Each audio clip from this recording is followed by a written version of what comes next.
வணக்கம், welcome to my channel. Bharat karma healing centre சார்பாக ஜோதிடர் நல்ல பிரம்மா பேசுகின்றேன்.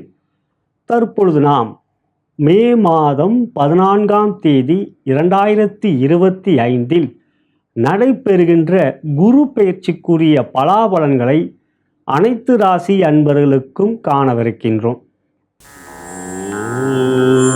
விக்னேஸ்வராய நமக.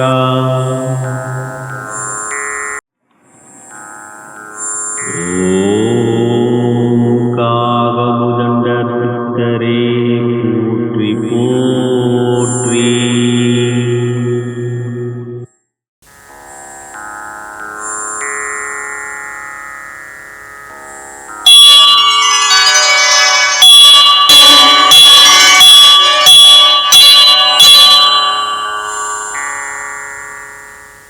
முதலாவதாக மாதா பிதாவை வணங்கி, முன்னோர்கள் மூதாதையர்கள் பித்ருக்களை வணங்கி, குல தெய்வத்தையும் வணங்கி, குருமார்கள் சித்தர்மார்களாகிய பதஞ்சலி சித்தரையும் காகபுஜண்ட சித்தரையும் வணங்கி, முதற்கடவுளான விநாயகப் பெருமானை வணங்கி, வாக்தேவி, நாவுக்கரசி, அறிவுக்கரசி, சரஸ்வதி தேவி தாழ் பணிந்து பாதம் பணிந்து நடைபெறுகின்ற குரு பெயர்ச்சியிலே அனைத்து ராசி அன்பர்களுக்கும் சகலவிதமான மேன்மைகள், நன்மைகள், வெற்றிகள், சந்தோஷம் மற்றும் யோகத்தையும் அருள்பாவிக்குமாறு மனதார பிரார்த்தனை செய்து குரு பெயர்ச்சிக்குரிய பலன்களை ஆரம்பிக்கின்றேன். இப்பதிவை உங்களுக்கு வழங்கி கொண்டிருப்பவர்கள் bharatmatchpoint.com திருமண இணையதளம். இலவசமாக பதிவு செய்து கொள்ளலாம். அனைத்து மத இன ஜாதியினருக்கான திருமண இணையதளத்தில் உங்களுக்கான வரன்களை தேடிக்கொண்டிருக்கும் அன்பர்கள் பதிவு செய்து கொள்ளும்படி அன்புடன் கேட்டுக்கொள்கின்றேன். மேலும் எங்களுடைய மற்றொரு நிறுவனமான தி அஸ்ட்ராலஜி ஷாப்பிலே நவக்கோள்களுக்குரிய எந்திரங்கள், ரத்தினங்கள், மாலைகள் மற்றும் கருங்காலி மாலை, ஸ்படிக மாலை, ருத்ராட்ச மாலை இவைகள் பூஜிக்கப்பட்டு உங்கள் ராசிக்குரிய நாள், நட்சத்திரம், திதி பார்த்து தெரிவித்து உங்களுக்கு அளிக்கப்படும். விருப்பப்படுகின்றவர்கள் எங்களை அணுகி பெற்றுக்கொள்ளலாம். இனி நாம் குரு பெயர்ச்சி எவ்வாறு உங்களுக்கு அமைந்திருக்கிறது என்பதை பார்க்கவிருக்கின்றோம். வருகின்ற மே மாதம் 14ஆம் தேதி 2025 குரு பகவான் ரிஷபராசியிலிருந்து மிதுன ராசிக்கு பயிற்சி ஆகிறார். நவக்கோள்களிலே முழு சுப குரு பகவான். பொன்னன், பிரகஸ்பதி, வியாழன் என்று அழைக்கப்படுகின்ற குரு பகவான் சுபகிரகம். அவ்வாறுபட்ட குரு பகவானுடைய பார்வை மிகவும் சிறப்பானது. குருவுடைய பார்வை என்று பார்க்கின்ற பொழுது 5, 7, 9 பொதுவாக எல்லா கிரகங்களுக்கும் 7ஆம் பார்வை இருக்கின்றது. ராகு கேதுவுக்கு பார்வை இல்லை, மற்ற 7 கோள்களுக்கு 7ஆம் பார்வை இருக்கின்றது. இவற்றிலே குரு, சனி, செவ்வாய் இந்த 3 கிரகங்களுக்கு விசேஷ பார்வை இருக்கின்றது. அவ்வாறு குருவோடைய பார்வை 5ஆம் பார்வை, 9ஆம் பார்வை விசேஷ பார்வை. பொதுவாக 5, 9 இடங்கள் திரிகோண ஸ்தானங்கள். அப்படிப்பட்ட திரிகோண பார்வையை பெற்றிருக்கின்றவர் பிரகஸ்பதி என்று அழைக்கப்படுகின்ற குரு பகவான். பொதுவாக ஒவ்வொரு கிரகங்களும் பல்வேறு விதமான காரகத்துவங்களை கொண்டவர்கள். இவற்றிலே குரு பகவான் பூர்வ புண்ணிய காரகன், தனக்காரகன், புத்திரக்காரகன், மேலும் புத்திக்காரகன். இப்படி இத்தகைய காரகத்துவங்களை உள்ளடக்கியவரே பிரகஸ்பதி குரு பகவான். பொதுவாக கல்லூரியிலே ஒரு ஹெச்ஓடியை கண்டு நாம் மரியாதை கொடுப்போம். ஒரு டிபார்ட்மெண்ட்டுக்கு ஹெட்டை கண்டால் ஒரு பயம், மரியாதை இருக்கும். ஒரு டிபார்ட்மெண்ட்டுக்கு ஹெட்டுக்கே இத்தனை மரியாதை என்றால் குரு பகவான் 4 டிபார்ட்மெண்ட், தனக்காரகன், புத்திக்காரகன், பூர்வ புண்ணியக்காரகன் மற்றும் புத்திரக்காரகன். இப்படி வாழ்க்கைக்கு தேவையான தனம், குழந்தை பாக்கியம் இல்லை என்றால் அது வாழ்க்கைக்கு அர்த்தம் இல்லை என்கின்ற புத்திரக்காரகன், அறிவு இருந்தால்தான் தனத்தை ஈட்ட முடியும் என்பதிலே புத்திக்காரகன். இந்த 3ம் அடைய வேண்டுமெனில் நமக்கு கர்ம வினை நல்வினையாக இருக்க வேண்டும். அத்தகைய பூர்வ புண்ணிய பலத்தையும் கொடுக்கக்கூடியவர் குரு பகவான். காலபுருஷ தத்துவத்தின் 9ஆம் இடம் என்கின்ற தனுசு ராசி பூர்வ புண்ணிய, அதாவது பாக்கியஸ்தானத்துக்கு அதிபதி மேஷராசி காலபுருஷ தத்துவத்தின் முதலாவது ராசி என்றால் அந்த ராசிக்கு 9ஆம் இடம் தனுசு ராசி. அதே போலவே மேஷராசிக்கு 12ஆம் இடம் என்கின்ற மீனராசிக்கும் அதிபதி. மீனராசி என்பது 12ஆம் இடம் என்றால் அது மோட்சஸ்தானம். இப்பிறவியில் நாம் செய்கின்ற புண்ணியங்களுக்கு அடிப்படையில் நாம் சொர்க்கம் மோட்சம் அடைவோமா என்பதையும் தெரிவிப்பவர் குரு பகவானே. அப்படிப்பட்ட குரு பகவான் ஒருவருடைய ஜாதகத்தில் யோகமாக அமர்ந்து விட்டால் நிச்சயம் அவர் வாழ்க்கையில் மிகப்பெரிய நன்மைகளையும் யோகங்களையும் பெறுவார். வாழ்க்கையில் எந்த நிலையும் ஒரு தாழ்ந்த நிலைக்கு செல்ல மாட்டார்.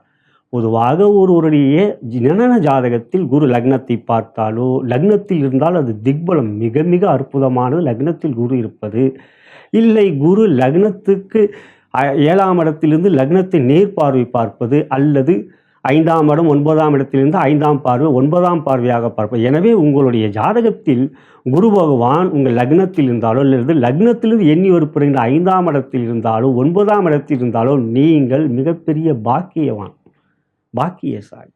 அப்படிப்பட்ட குரு பகவான் உங்கள் ஜாதகத்தில் இவ்வாறு இருப்பது மிக சிறப்பான யோகம். மேலும் குரு எந்த ஒரு அசுப கிரகத்தை பார்வை செய்தாலும் அந்த அசுப கிரகம் செய்யக்கூடிய அசுப பலன்களையும் தடுப்பார், நற்பலன்களை செய்ய வைப்பார். குரு பார்வை கோடி நன்மை.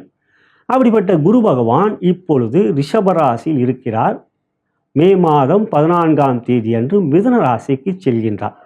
மிதுன ராசியில் அமர்கின்ற குரு தன்னுடைய 5ஆம் பார்வையாக துலாம் ராசியை பார்ப்பார்.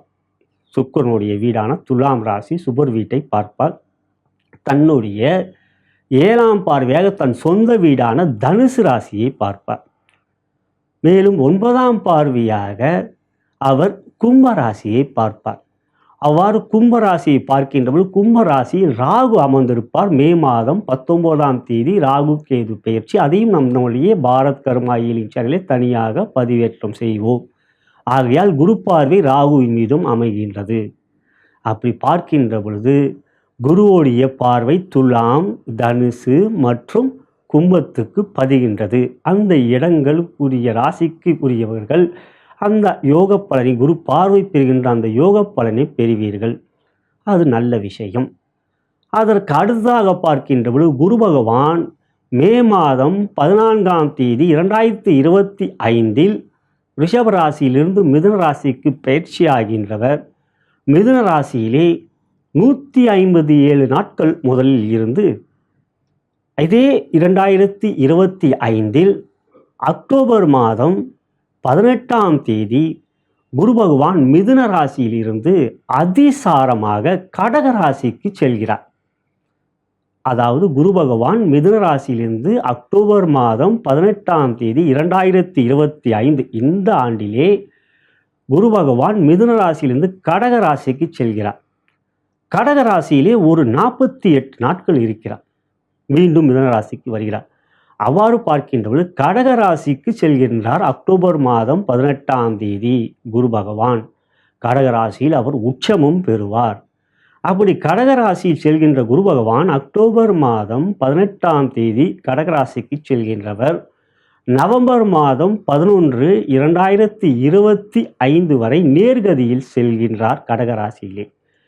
அந்த கடகராசியிலே 2025 நவம்பர் 11 அன்று வக்ரம் அடைகின்றார். கடகராசியில் உச்சம் பெறுகிற குரு பகவான் சூரியனால் வக்ரம் அடைகின்றார். ஆகையால் கடகராசியில் முதல் 24 நாட்கள் நேர்கதியில் செல்கின்றவர் வக்ரம் அடைகின்றார். நவம்பர் மாதம் 11ஆம் தேதி 2025 24 நாட்களுக்கு பிறகு வக்ரம் அடைகிறார் கடகராசியிலே. அவ்வாறு கடகராசியிலே வக்ரமாகிறவர் பின்னோக்கி செல்ல ஆரம்பிப்பார். ஆகையால் நவம்பர் மாதம் 11ஆம் தேதி கடகராசியில் குரு பகவான் வக்ரம் அடைந்து பின்னோக்கி மீண்டும் மிதுன ராசிக்கு செல்வார் டிசம்பர் 5 அன்று. எனவே இந்த குரு பயிற்சியில் குரு பகவான் மிதுன ராசியில் முதலில் 157 நாட்கள் இருந்து அதன் பிறகு கடகராசிக்கு அதிசாரமாக சென்று கடகராசியில் ஒரு 48 நாட்கள் இருக்கிறார். மீண்டும் மிதுன ராசிக்கு வருகிறார். மிதுன ராசிக்கு டிசம்பர் 5 வருகின்ற புத பகவான் மிதுன ராசியிலே 2026 அடுத்த ஆண்டு ஜூன் 1 வரை இருக்கின்றார். ஆகையால் இந்த குரு பெயர்ச்சியிலே மிதுன ராசிக்கு வருகின்ற குரு பகவான் இடைப்பட்ட ஒரு 48 நாட்கள் கடகராசிக்கு அதிசாரமாக செல்கின்றார். அக்டோபர் மாதம் 18ஆம் தேதி முதல் டிசம்பர் மாதம் 5ஆம் தேதி வரை 2025 48 நாட்கள் அதிசாரமாக கடகத்துக்கு செல்வார். அந்த 48 நாட்கள் சிலருக்கு நன்மையாக மாறும், சிலருக்கு தீமையாகவும் அமையும்.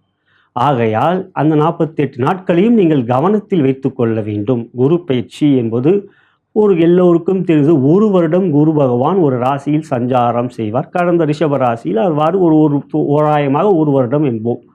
ஆனால் இந்த ஆண்டை பொறுத்தவரை குரு பகவான் கடகராசிக்கு செல்கின்றார், ஒரு 48 நாட்கள் இருக்கின்றார். இப்பொழுது பார்க்கின்ற பொழுது இந்த மே மாதம் 14ஆம் தேதி 2025 ரிஷபத்திலிருந்து மிதுனத்துக்கு பயிற்சியாகிறார். இது 2024 மே மாதத்தில் மேஷத்திலிருந்து ரிஷபத்துக்கு சென்றார். எனவே தோராயமாக ஒரு வருடம் என்றால் 365 நாட்கள் என்று அப்படியே எடுத்துக்கொள்ளார். முன்ன பின்ன இருக்கும். சில சமயம் அதிசாரமாக குரு பகவான் இவ்வாறு ஒரு ராசியிலிருந்து அடுத்த ராசிக்கு செல்வார். இவையெல்லாம் நாம் பதிவாக கொள்ளுகின்ற பொழுது மிக தெளிவாக சொல்ல வேண்டும் என்கின்ற கருத்து என் குருமார்கள் எனக்கு கூறியதனால் இந்த பதிவிலே நான் உங்களுக்கு தெளிவாக கூறியிருக்கின்றேன் என்று நம்புகின்றேன். ஆகையால் குரு பகவான் மிதுன ராசியில் மட்டும் இந்த பயிற்சி இல்லாமல் இடைப்பட்ட ஒரு 48 நாட்கள் கடகராசிக்கு சென்று மீண்டும் மிதுன ராசிக்கு வருவார் அன்பர்களே. அவ்வாறு பார்க்கின்ற பொழுது இப்பொழுது மேஷம் முதல் மீனம் வரை உங்களுடைய ராசிக்கு குரு பகவான் எவ்வாறு பலாபலன்களை கொடுக்கவிருக்கின்றார், அவ்வாறு குரு பகவானுடைய பலாபலன்கள் பெறுவதன் மூலம் நன்மைகள் இருக்கிறதா, அவ்வாறு நன்மைகள் இல்லாத பட்சத்தில் நாம் அவற்றுக்கான ஒரு இறை வழிபாடு எவை, இவற்றிலே நாம் கோச்சார பலன்களை பார்க்கின்ற பொழுது கோச்சார வேதை என்பது இருக்கிறது. அந்த வேதை என்பது மிகவும் முக்கியம். ஒரு ஸ்தானங்களில் குரு பகவான் அமர்கின்ற பொழுது அசுப பலன்களை தருவார் என்றால் சில சமயங்களில் அந்த அசுப பலன்களை தருகின்ற குரு பகவானுக்கு வேதை ஸ்தானத்தில் ஒரு கிரகம் இருந்தால் அந்த வேதை ஸ்தானத்தில் அமர்கின்ற கிரகம் வேதகனாக தடை செய்பவனாக குரு பகவானுடைய அசுப பலன்களையும் தடை செய்வார். அவற்றையும் நம்மளுடைய பதிவிலே நீங்கள் காணவிருக்கின்றீர்கள். நம்மளுடைய பதிவிலே வாரப்பலன்கள் மிக விரைவில் தினப்பலன்களையும் நம்மளுடைய பாரத் கர்மா ஹீலிங் சேனலிலே பதிவேற்றம் செய்யவிருக்கின்றோம். இதுவரை நம்மளுடைய சேனலில் 1,65,000 சப்ஸ்கிரைபர்கள் இருக்கின்றீர்கள். அனைவருக்கும் எங்களுடைய நன்றி. இனிவரும் சப்ஸ்கிரைபர்களுக்கும் வரவேற்கின்றோம். நம்மளுடைய சேனல் சார்பாக இப்பதிவை உங்களுடைய நண்பர்களுக்கும் உற்றார் உறவினர்கள் வாட்ஸ்அப் ஃபேஸ்புக்கிற்கு ஷேர் செய்யும்படி அன்புடன் கேட்டுக்கொண்டு இனி உங்களுடைய ராசிக்குரிய குரு பயிற்சிக்குரிய பலாபலனை காணலாம் நண்பர்களே. கடக ராசிக்குரிய குரு பெயர்ச்சி பலாபலன்களை தற்பொழுது காணவிருக்கின்றோம். அன்புள்ள கடகராசி அன்பர்களே, எந்த ஒரு செயலியும் சரியாக சிந்தித்து எவை நல்லவை என்பதை தேர்ந்தெடுத்து அவற்றையே எப்பொழுதும் நம்ம செய்ய வேண்டும், நம்மால் செய்ய முடியும், நம் வாழ்க்கையில் எப்பொழுதும் ஒரு சில நெறிமுறைகளை தவறாமல் பின்பற்ற வேண்டும் என்கின்ற நல்ல குணங்களை கொண்டவர்கள் நீங்கள். காரணம், உங்களுடைய ராசி கடக ராசி, அதற்கு அதிபதி சந்திர பகவான். சந்திர பகவான் ஆட்சி பெறுகின்ற ராசியே கடக ராசி. எனவே உங்களுடைய ஜனன ஜாதகத்தில் சந்திர பகவான் ஆட்சி பெற்றிருக்கின்றார். பொதுவாக ஒருவருடைய ஜனன ஜாதகத்தில் ஒரு கிரகம் ஆட்சி பெற்றாலோ உச்சம் பெற்றாலோ அவர் யோகத்தை அடையக்கூடியவர். இந்த வாழ்க்கையில் அவர் இந்த வாழ்க்கை பிறவியில் எல்லா விதமான நன்மைகளையும் சில சந்தர்ப்ப சூழ்நிலைகள் இடையூறுகளை கொடுத்தாலும் சோதனையை கொடுத்தாலும் அவற்றையெல்லாம் எதிர்கொண்டு வெற்றிகளை பெறுவார் என்பது ஜோதிட ரீதியாக சித்தர்கள் கூறிய வாக்கு. எனது குருமார்களும் அவற்றையே கூறியிருக்கின்றார்கள். எனவே ஒருவருடைய ஜாதகத்தில் சந்திரன் மிகவும் பலமாக இருக்க வேண்டும். இதுவே என்னுடைய குருமார்கள் கூறிய ஜோதிட பாடம். அப்படி பார்க்கின்ற பொழுது சந்திரன் ஒருவருடைய ஜாதகத்தில் ஏன் பலமாக இருக்க வேண்டும் என்றால், விதி என்பது லக்னம், மதி என்பது ராசி. மதி என்பது சந்திரனுடைய இன்னொரு பெயர். சந்திரன் ஒருவருடைய ராசியில் எந்த வீட்டில் அமர்கின்றாரோ அந்த வீடே ராசி, அந்த வீட்டிற்கு அதிபதியே ராசியாதிபதி. இவ்வாறு பார்க்கின்ற பொழுது சந்திரன் பொதுவாக இப்பொழுது உதாரணமாக மேஷ ராசியில் அமர்ந்தால் அது மேஷ ராசி. அந்த ராசியில் சந்திரன் அமர்கின்றார், அது மேஷ ராசி. ஆனால் அந்த ராசிக்கு அதிபதி செவ்வாய். ஆனால் உங்களுடைய ராசியோ கடக ராசி. அந்த ராசியில் அமர்கின்ற சந்திரன் ஆட்சி பெறுவதனால் உங்களுடைய ராசியாதிபதியே சந்திர பகவான். எனவே உங்களுடைய ஜனன ஜாதகத்தில் மதி, அதாவது ராசி பலம் பெற்ற ராசி. ஆகையால் நீங்கள் அதிர்ஷ்டசாலி. பொதுவாக கடகராசியில் புனர்பூசம், பூசம், ஆயில்யம் இத்தகைய நட்சத்திரங்கள் உள்ளடக்கியது. அப்படி பார்க்கின்ற பொழுது கடகராசியில் பிறந்த உங்களுடைய நட்சத்திரமாகப்பட்டது புனர்பூசமாக இருந்தால் அதனுடைய அதி தேவதை அதிதி. தேவதைகளிலே மிக முக்கியமான தேவதை அதிதி தேவதை.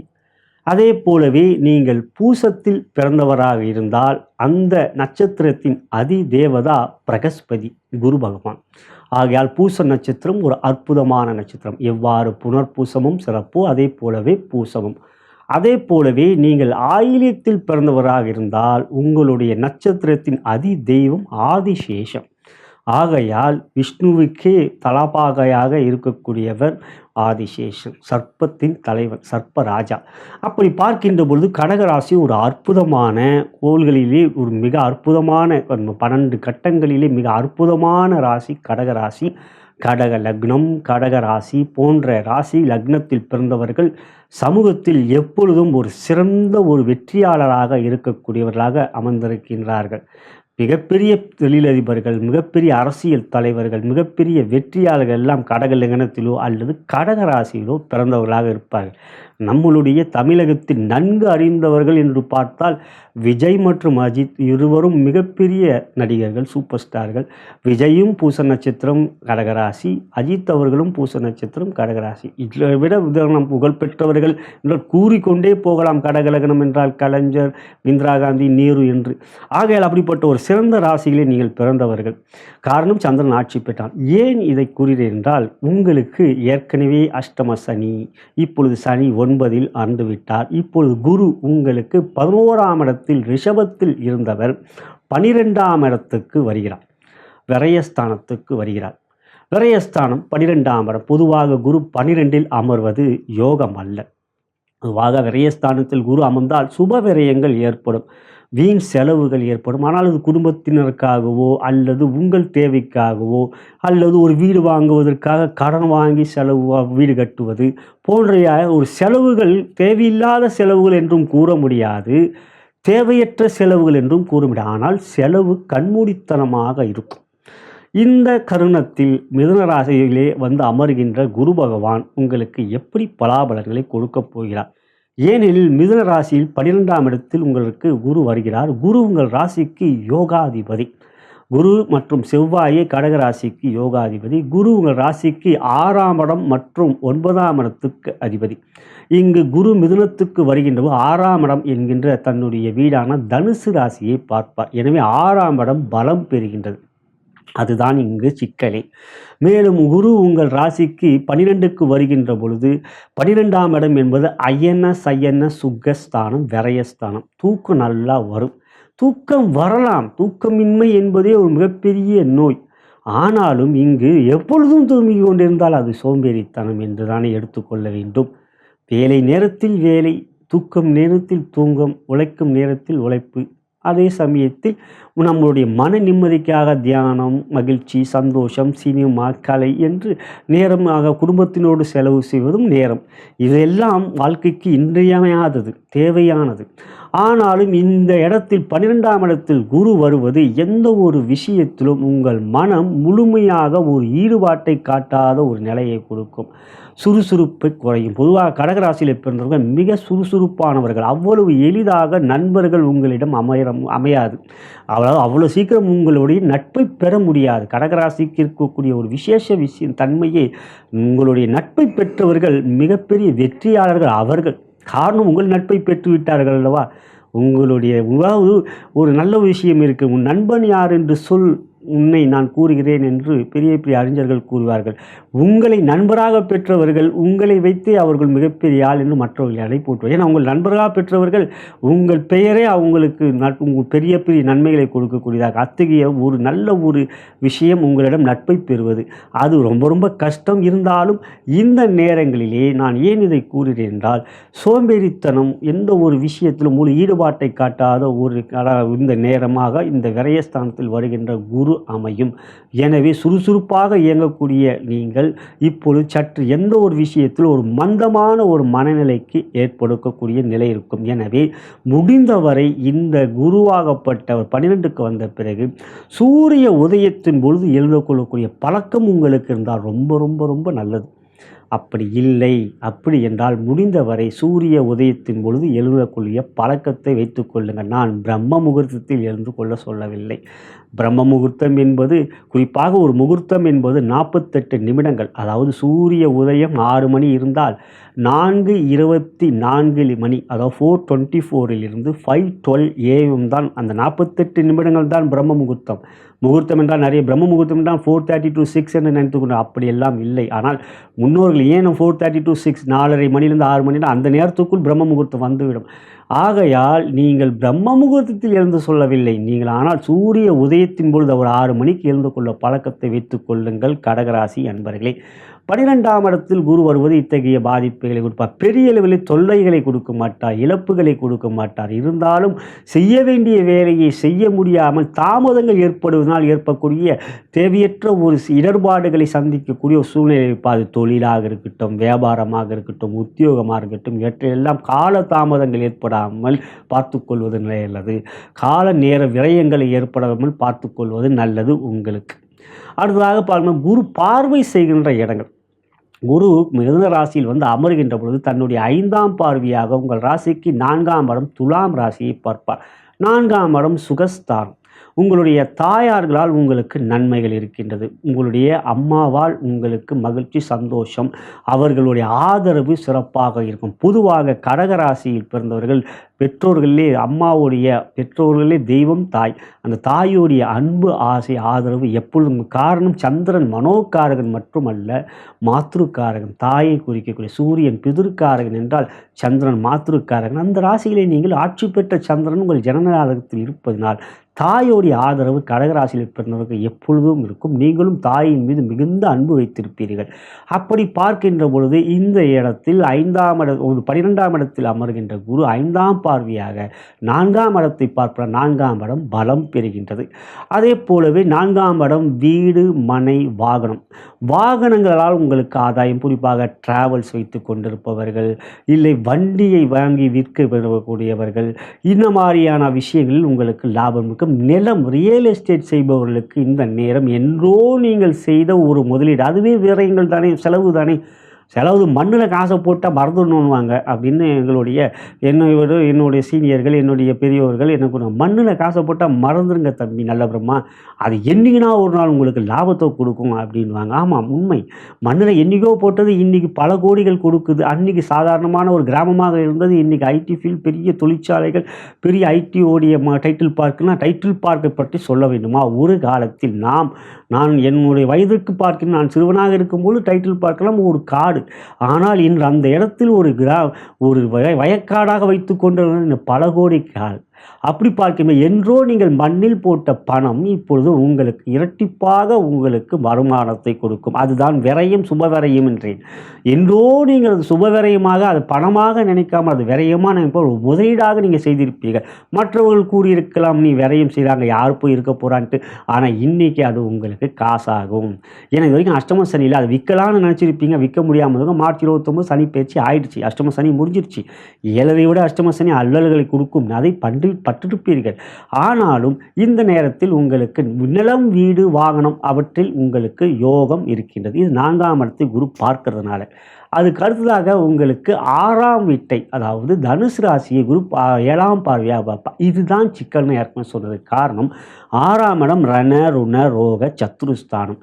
ஆகையால் உடல் நலத்தில் நீங்கள் கவனமாக இருக்க வேண்டும், உடல் நலத்தில் அக்கறை காட்ட வேண்டும். இது ஒரு புறம். ஆனால் கடன் விஷயத்தில் மிக மிக கவனமாக இருக்க வேண்டும். வாங்கிய கடன் நீங்கள், அதாவது வங்கியிலே கடன் வாங்கி இருக்கிறீர்கள், இல்லை நீங்கள் இப்போலாம் கந்து வட்டிங்கிறது பெருந்தொல்லையாக இருக்குது. அதனால் ஒழிச்சிட்டாங்கன்றாங்க. ஆனால் ஒழிச்சிட்டாங்கனாலும் திருப்பி எங்கன்னா ஒரு புற்றீசல் இருக்கிற மாதிரி அது எங்கேயோ இருக்குது, இருந்துக்கிட்டு தான் இருக்குது. இப்போயும் கமிஷனர் ஆஃபீஸுக்கு சென்று கொண்டு கம்ப்ளைண்ட் கொடுத்துக்கிட்டு தான் இருக்காங்க. இருந்தாலும் இந்த நேரத்தில் கடன் விஷயத்தில் கவனம். கடன் வாங்குவதை முடிந்தவரை நீங்கள் தவிர்க்க வேண்டும். இல்லை என்றால் அந்த கடனுக்கு நீங்கள் ஒரு நிறைய குட்டியை போடுவீர்கள். அதாவது வட்டி என்கின்ற குட்டி உங்களுக்கு போட்டுக்கிட்டே இருக்கும். முடிந்தவரை உங்கள் செலவுகளை கட்டுக்குள் வைத்துக்கொண்டு வீண் ஆடம்பர செலவுகளை தவிர்ப்பது இந்த நேரத்தில் மிக மிக அவசியம். செலவுகளை கட்டுக்குள் வைத்துக்கொண்டு ஒரு சிக்கனமான ஒரு செலவுகள், வீட்டு செலவுகளுக்கு அத்தியாவசியமான செலவுகள், தேவையான செலவுகள் என்று முக்கியமான செலவுகளை செய்வதும் வீண் ஆடம்பர செலவுகளை தவிர்த்திருந்தால் கடன் பிரச்சனை இல்லாமல் இருக்கும். இது உங்களுக்கு கவனத்திற்கு கொண்டு வருகின்றேன். 6ஆம் இடத்தை குரு பார்ப்பன. 6ஆம் இடம் பலம் பெறுவதனால் வரவுகள் குறையும். அதே சமயத்தில் உங்களுக்கு செலவுகள் அதிகமாகும். இந்த செலவுகள் இல்லாமல் பார்த்து கொள்வது எப்படி தவிர்ப்பது என்றால் அது உங்கள் கையில் இருக்கக்கூடிய திட்டமிடுதல் தான். அந்த திட்டமிடுதலுக்குரிய முறையான செலவுகளை நீங்கள் முன் யோசனை செயல்பட்டீர்கள் என்றால் பாதிப்புகள் இல்லாமல் பார்த்து கொள்ளலாம். அதற்கு அடுத்தபடியாக குருவோடைய 9ஆம் பார்வையாக 8ஆம் இடத்தை பார்க்கிறார். இந்த 8ஆம் இடத்தை குரு பார்க்கறதுனால உங்கள் கௌரவம் உயரும். ஆயுள் பானத்தை பார்க்கணும். ஆயுள் நல்ல விதமாக நோய் நொடிகள் இருந்தாலும் உங்களுக்கு ஆயுள் பயம் இருக்காது. கண்டம் போன்றவைகள் எவையும் இல்லை. அதே சமயத்தில் இந்த கௌரவ ஸ்தானத்தை பார்க்கணும். கௌரவம் என்ற ஒரு விஷயத்தில் தான் நீங்கள் கடன் வாங்கிறதுக்கான வாய்ப்புகள் அதிகம்ன்றேன். 6ஆம் இடத்தையும் பார்க்குறா, 8ஆம் இடத்தையும் பார்க்குறா. 8ஆம் இடம் கௌரவம் இல்லையா, ப்ரெஸ்டீஜ். இந்த கௌரவத்துக்காக செலவு பண்ணுறவங்க நிறைய பேர். அவன் காரில் வரான்றதுக்காக, அவன் காரில் வரான் நானும் காரில் போகிறோன்ட்டு நம்ம ஒரு அந்த காரை நம்ம ஆடி காரில் போய் இறங்கினா தான் அந்த கல்யாணத்தில் நமக்கு பந்தான்ட்டு அவனும் காரில் வருவான், நான் போகாமல் இருக்குன்னு நீங்கள் வாடகை கார் எடுத்திங்கன்னா, நீங்கள் ஒரு ஆடி காரில் போகிறோம், இல்லை பெரிய அளவில் ஒரு லக்ஸுரியஸ் காரில் போகிறோன்னா அதோடைய வாடகை என்ன ஆச்சு? ஸோ முடிந்த வரைக்கும் நீங்கள் ஊபரை புக் பண்ணுறதுனாலும் அதையும் யோசித்து கொஞ்சம் பண்ணுங்கள். முடிந்தவரை நீங்கள் கௌரவத்துக்காக நீங்கள் விரயங்கள் செய்வதற்கான வாய்ப்புகள் அதிகம்.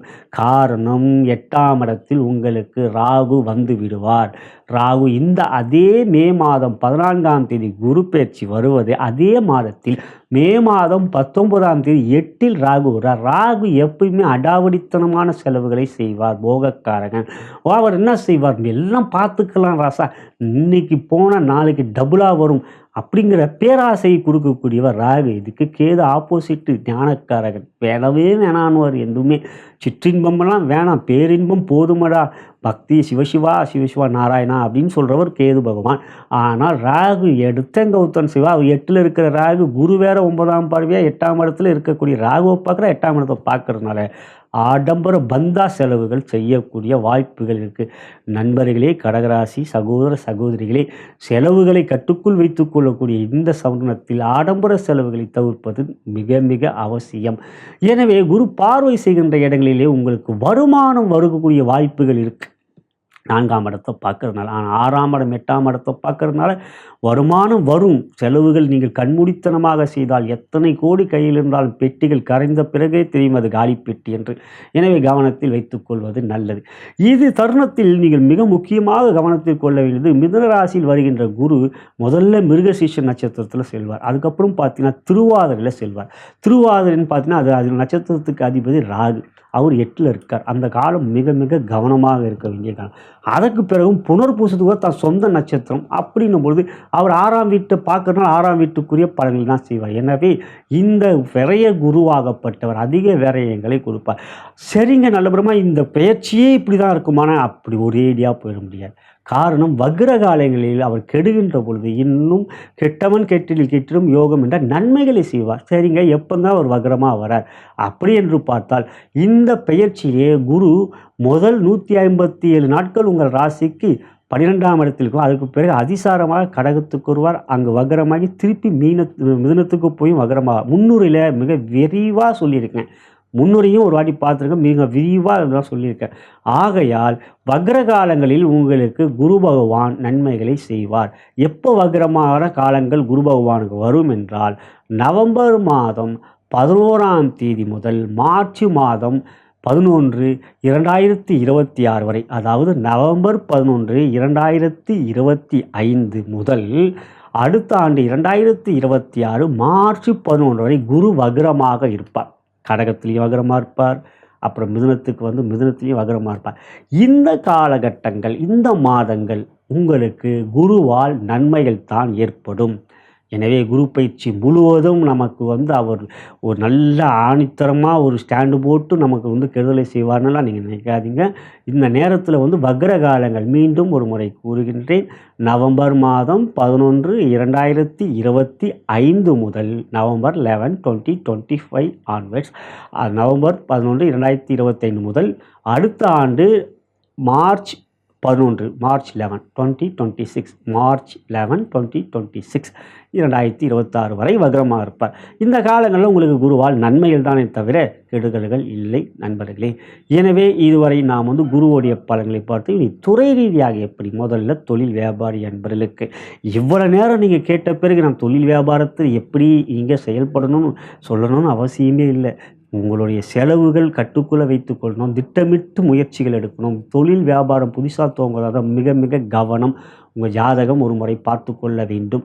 இவை கவனத்தில் வைத்து கொள்ளுங்கள். வீண் தொழிலில் வந்து நம்ம அப்படி இப்படி பண்ணலாம், இப்படி பண்ணலாம், அப்படி ஒரு எனக்கு டெக்கரேட் பண்ணலாம், இப்படி டெக்கரேட் பண்ணலான்ட்டு நீங்கள் வந்து யோசனை முன்னாடி 1க்கு 2 முறை யோசிங்க. முதல்ல உங்கள் ஜாதகத்தை பார்த்துக்குங்க. தொழில் வியாபாரத்தில் இருக்கக்கூடிய கடகராசி என்பவர்களே, உங்களுக்கு நல்ல தசை நடந்துனா, குறிப்பாக சுக்கிர தசை உங்களுக்கு நடந்து கொள்ளலாம். பூசத்திலும் சரி, ஆயில்யத்திலும் சரி பிறந்தாலும் மத்திய வயதில் சுக்கிர தசை தான் நடக்கும். அந்த சுக்கிரன் உங்கள் ஜாதகத்தில் பலமாக இருந்து விட்டால், நீங்கள் வந்து பார்த்தீங்கன்னா சுக்கிரன் மட்டும் உங்களுக்கு பலமாக இருந்து நீங்கள் ரிஷப லக்னம், மிதுன லக்னம், கன்னி லக்னம், அப்புறம் துலா லக்னம், மகரம், கும்பம் போன்ற லக்னங்களில் பிறந்து சுக்கிரன் யோகாதிபதியாக கடகராசியாக இருந்தீங்கன்னா, நீங்கள் கடகராசி தானே, அது கன்ஃபார்மு எனக்கு.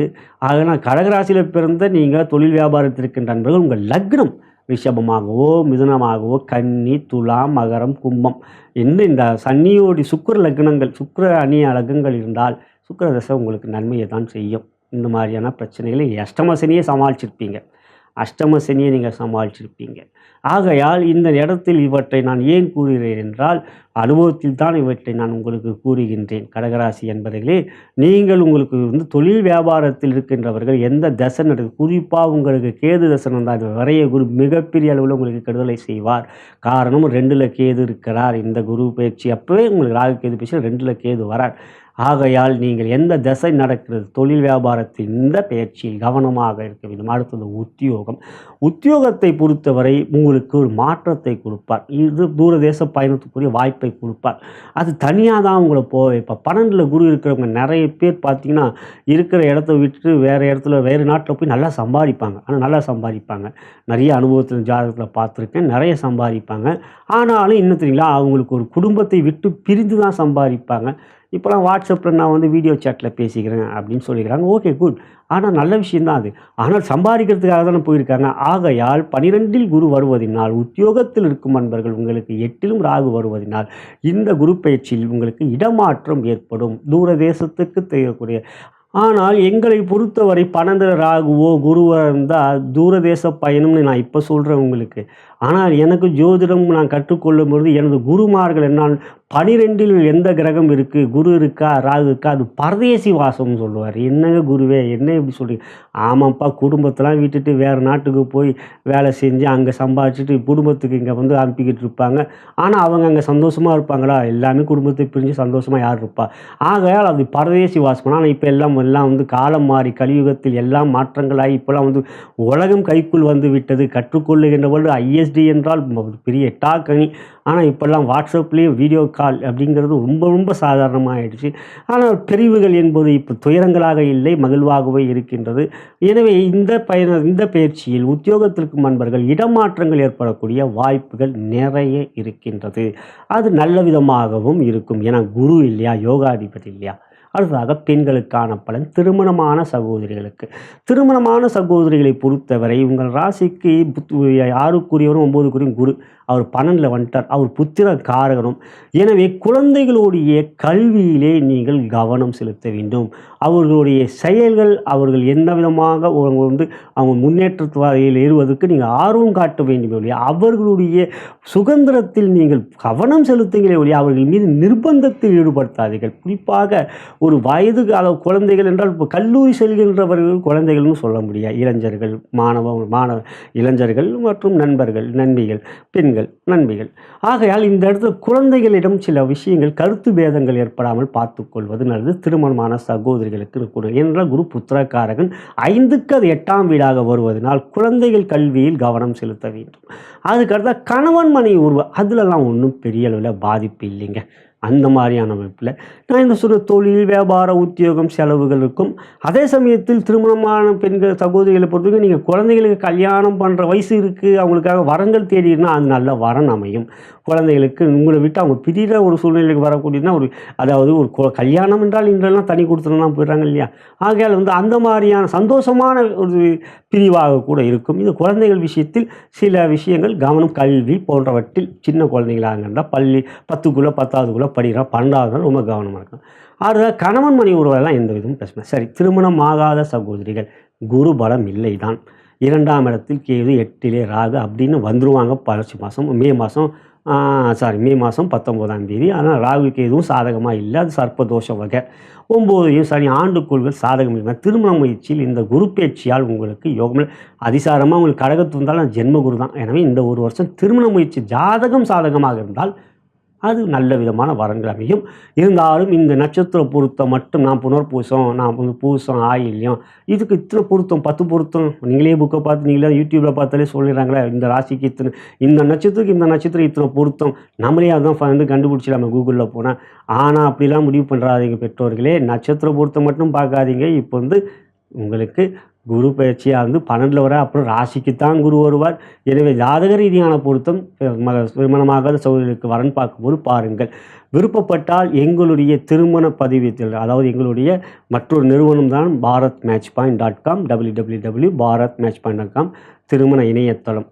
நீங்கள் இலவசமாக பதிவு செய்து வரன்களை தேடிக்கொள்ளலாம். இலவசமாகவே பதிவு செய்யலாம். விருப்பப்படுகின்றவர்கள் கீழே இருக்கின்ற அலைபேசியில் இருந்து பதிவும் நீங்கள் செய்து கொள்ளலாம். அது உங்களுடைய விருப்பம். இந்த தருணத்தில் நான் கூறுவது, நீங்கள் திருமணத்துக்கு மறு நட்சத்திர பொருத்தம் பார்க்காமல் ஜாதக பொருத்தம் பார்த்து முடிவுக்கு வருவது நல்லது. இது திருமணமாகாத சகோதரர். அடுத்தது கலைத்துறை. கலைத்துறைக்கும் கடகராசிக்கும் சம்பந்தம் இருக்குது. சந்திரன் மனோகாரன், கலையை கொடுக்கக்கூடியவர். நானும் சொன்னீங்களே ஏற்கனவே விஜய், அஜித் அவர்கள் பெரிய நடிகர்கள், நானும் விரும்பக்கூடிய நடிகர்களே அவங்களே கடகராசி. ஆகையால் அப்படி பார்க்கும்போது இதே அவங்களாம் கன்னி லக்னம், இது கன்னி லக்னம். அதனால அவங்க சுக்கிரதசை யோகத்தை கொடுத்துது. அதுதான் உண்மை. அஜித் அவர்களும் சரி கன்னி லக்னம், விஜய் அவர்களும் கன்னி லக்னம். ஏன்னா ஜாதகம் இப்போ யூடியூப்லேயே வந்துருச்சே. விஜய் ஜாதகம், விஜய் ஐயா அண்ணா ஜாதகம்லாம் வந்துருச்சு. ஆகையால் இந்த இடத்துல சொல்ல வருது, கலைத்துறையை பொறுத்தவரை கோச்சார ரீதியாக யோகம் இல்லை தான், ஆனால் ஜாதகம் என்பதுதான். இந்த பேச்சில் குருவாகப்பட்ட விரைத்துவதனால் செலவுகள் உங்களுக்கு கலைத்துறையை பொறுத்தவரை செலவுகள் அப்படிங்கிறது இருக்கக்கூடிய துறை தான். ஆனாலும் இப்போ சனி அஷ்டமத்தில் இல்லை, ராகு கேது இருக்காங்க. ஏன்னா கலைத்துறையை பொறுத்தவரைக்கும் கொஞ்சம் பொறுமை, நிதானம், எந்த ஒரு விஷயத்திலும் நிதானம். நீங்கள் ஜாதகம் ஒரு முறை பார்த்து கொள்வது நல்லது. நான் கூறிய அவர்கள் 2 பேரும் மற்ற எவ்வளோ இருக்குது, உங்கள் ஜாதகம் எப்படி இருக்குன்றதை பார்த்து கொள்ளுங்கள். கலைத்துறையை பொறுத்தவரைக்கும் ஒரு ஆரோக்கியமான சூழ்நிலை இந்த தருணத்தில் இல்லை. அதான் நிதர்சனமான உண்மை. அரசியல், கடகத்துக்கும் அரசியலுக்கும் மிக நெருங்கிய தொடர்பு இருக்குது. அரசியல் செவ்வாய் இல்லையா, யோகக்காரர்கள் செவ்வாய் இல்லையா, 5-10க்கு அதிபதி இல்லையா. பொதுவாக செவ்வாய் 10ல் இருந்தால் திக்பலம். கடகராசியில் பிறந்தவர்கள் 10ல் செவ்வாய் திக்பலமாக இருந்தவர்கள் மிகப்பெரிய ஆள். ஆக அப்படி பார்க்கும்போது அரசியலில் பெரிய லெவலில் சிக்கல்கள் இருக்குது. இந்த அரசியலில் இந்த இடத்துல ஒரு சூழ்நிலைகள் அப்படி பார்க்கும்பொழுது அவர்கள் எந்த ஒரு முயற்சி எடுக்கணும். இப்போ உங்களுக்கு சனி மாறிட்டார். ஆகையால் அரசியலை பொறுத்த குரு அரசியலில் எப்படியும் 6ஆம் இடத்த குரு பார்க்கணும், எதிரிகளை இல்லாமல் பண்ணிடுவார். எதிரிகள் உங்களை கண்டு ஒதுங்கி. அரசியல்னு எடுத்தாலே மக்கள் ஆதரவு, சனியால் குரு வீட்டில் சனி இருக்கணும், குருவுக்கு 10ல் சனிக்குனால மக்கள் ஆதரவு நன்றாக இருக்கும். ஆனால் எதிரிகள் இல்லாத நிலையே ஒரு அரசியல் ஆரோக்கியமான ஒரு சூழ்நிலைகள். இருப்பினும் 8ல் ராகு இருக்கிறனால் திருநாகேஸ்வரம் அடிக்கடி சென்று விட்டு வருவது நல்லது. ராகு கால பூஜை செய்வது நல்லது. குறிப்பாக திருநாகேஸ்வரம் ஒரு முறை சென்று விட்டு வருவது நல்லது. அது திருநாகேஸ்வரம் செடினா பக்கத்துலேயே ஆலங்குடி, அதையும் பார்த்துட்டு வந்துடலாம். அப்படி பார்க்கும்பொழுது இந்த நிலையில் அரசியல் மக்கள் ஆதரவு கடகராசிக்கு இருக்குது. இருந்தாலும் செலவு கண்மூடித்தனமாக ஏற்படும். அதெல்லாம் சம்பாதிச்சிடலாம் அப்படின்றதும் அரசியலில் இருக்கக்கூடிய ஒரு நிலை தான். எனவே போட்டு எடுப்பதுக்குரிய துறையை அரசியலில் அதில் வெற்றி இருக்கிறது. அடுத்ததாக மாணவ கண்மணிகள் 12 குரு இருக்கிறனால மாணவ கண்மணிகளுக்கு படிப்பில் ஆர்வம் தான் இருக்கும். ஏன்னா 4ஆம் இடத்தை பார்க்கலையா, உயர்கல்வியில் நல்ல யோகத்தை கொடுக்கும். 4ஆம் இடம் உயர்கல்வி. ஆகையால் அதில் அரசு கல்வியை பொறுத்த வரைக்கும் கடகராசிக்கு இது நல்ல ஒரு விதமான ஒரு நல்ல பயிற்சி. உங்களுக்கு கல்வியிலே மேற்படிப்பு படிக்கின்றவர்கள் எம்எஸ், எம்டி, எம்இ இது மாதிரியான அது இப்போலாம் பிஇ முடிச்சோன்னா வேலை கிடைக்கிறதா? நிச்சயம் கிடையாது. அதுக்கப்புறம் எதனா ஒரு எக்ஸ்ட்ரா கோர்ஸ் படிச்சிருக்கணும். அப்படி பார்க்கும்பொழுது இந்த நேரங்களிலே அது அடுத்த படிப்பு படிக்கிறதுக்கு ஆர்வம் இருக்கிறவங்களுக்கு அதை படிப்பீங்க. அதனால் நல்ல வேலை கிடைக்கும். இந்த பயிற்சி கல்வியை பொறுத்தவரை ஏற்றம். இதுவே கடகராசி என்பவர்களுக்கான குரு பயிற்சிக்குரிய பலாபலன்கள். இது ஒரு பொது பலன். உங்களுடைய ஜனன ஜாதகம் முதன்மையானது. உங்களுடைய பிறந்த நேரம், தேதி, மாதம், வருடம் மற்றும் பிறந்த இடம் இவற்றில் லக்னம் என்பது வரும். நான் லக்னம் என்பது கூறினால் அதுதான் மதி. விதி என்பது விதி, அதான் விதி. லக்னம் என்பது விதி. நீங்கள் ராசி கடகராசினா அது மதி. ஆகிய லக்னம் என்பதே முதன்மையானது. அதுதான் விதி. அந்த விதி சரியாக லக்னம் நன்றாக இருந்து தசாபுத்திகள் நன்றாக இருந்தால் நான் கூறிய புனர்பூசம், பூசம், ஆயில்யத்தில் பிறந்தவர்களுக்கு உங்களுக்கு மத்தியம வயதில் வருகின்ற சுக்கிர தசை, சூரிய தசை, இந்த தசைகள்லாம் நன்றாக இருந்தால் நிச்சயம் இந்த சனி குரு 12 வந்தாலும் உங்களுக்கு அதெல்லாம் பெரிய அளவில் பாதிப்பு இல்லை. முன் யோசனை. அதை எப்படி சொல்லணும்னா, மழை வரும்னு தெரிஞ்ச பிறகு நம்ம வெளியே போகாமல் இருக்கிற மாதிரி ஜாதகம் நல்லா இருந்ததுன்னா வெதர் ரிப்போர்ட் எப்படி இருந்தாலும் நமக்கு முன் யோசனையாக கொடை கொண்டு போகிற மாதிரி உங்கள் ஜாதகம் நல்லா இருந்ததுன்னா இந்த கோச்சாரத்தில் இருக்கிற பாதிப்பெல்லாம் உங்களை ஒன்றும் பெருசாக பண்ணாது. இதுக்கு என்ன செய்யணும்? உங்கள் ஜாதகத்தை தான் நீங்கள் பார்த்துக்கணும். என்ன தசாபுத்தி நடக்குது. இந்த ஒரு வருஷம் தானே குருனா, அப்புறம் உங்களுக்கு ராசிக்கு வரேன்னா அதுக்கப்புறம் 2 குரு எல்லாருக்குமே நான் மாறிக்கிட்டே தான் இருக்கும். உங்களுக்கு இப்போ 11 இருக்கிற குரு இப்போ உங்களுக்கு 12க்கு வந்துட்டார். இப்போ சிம்மத்துக்கு அது 11 வந்துட்டார். எனவே கோள்களின் கோலாட்டத்தில் இந்த 12 வட்டத்திலே கோள்கள் சுற்றி கொள்கின்ற கோலாட்டத்தில் நீங்களும் சரி யாரும் சரி அதிலிருந்து மாறவே முடியாது, மேலவும் முடியாது, தப்பிக்க முடியாது. ஆனாலும் உங்களுக்கான விஷயம் உங்கள் ஜனன ஜாதகம் தான். எனவே ஜாதகம் ஒரு முறை பார்த்து கொள்வது நல்லது. நல்ல ஒரு தகுந்த ஜோதிடர் உங்களுக்கான ஜாதக பலன்களை கூறுவார்கள். நிச்சயம் அது உண்மை. எனக்கு கிடைத்த குருமாரமாக அவங்களுக்கு கிடைத்திருப்பாங்க. ஆனாலும் நீங்கள் என்னிடம் ஜோதிடம் பார்த்து உங்கள் பலாபலங்களை தெரிந்து கொள்ள விரும்பினால் ஒரு குறைந்தபட்சம் நான் ஒரு ஜாதகத்துக்கு 45 நிமிடங்கள் எடுத்துக்கொள்வேன். அதிகபட்சம் 1 மணி நேரம். சில சமயம் பார்த்தா 1.25 மணி நேரம்லாம் போகும். ஆகையால் விருப்பப்படுகின்ற கீழே இருக்கின்ற அலைபேசியிலும் அழைக்கலாம், வாட்ஸ்அப்லையும் தொடர்பு கொள்ளலாம். நான் வணங்கும் பித்திருக்களும் குருமார்கள் சித்தர்மார்களும் பார்வதி தேவி சிவபெருமானும் இந்த குரு பேச்சிலே கடகராசி என்பவர்களான உங்களுக்கு சகலவிதமான மேன்மைகள், நன்மைகள், வெற்றிகள், சந்தோஷம் மற்றும் யோகத்தையும் அருள் புரிவார்கள் என்று கூறி நன்றி கூறி விடைபெறுகின்றேன். நலம் பெறுக, வளம் பெறுக. வணக்கம்.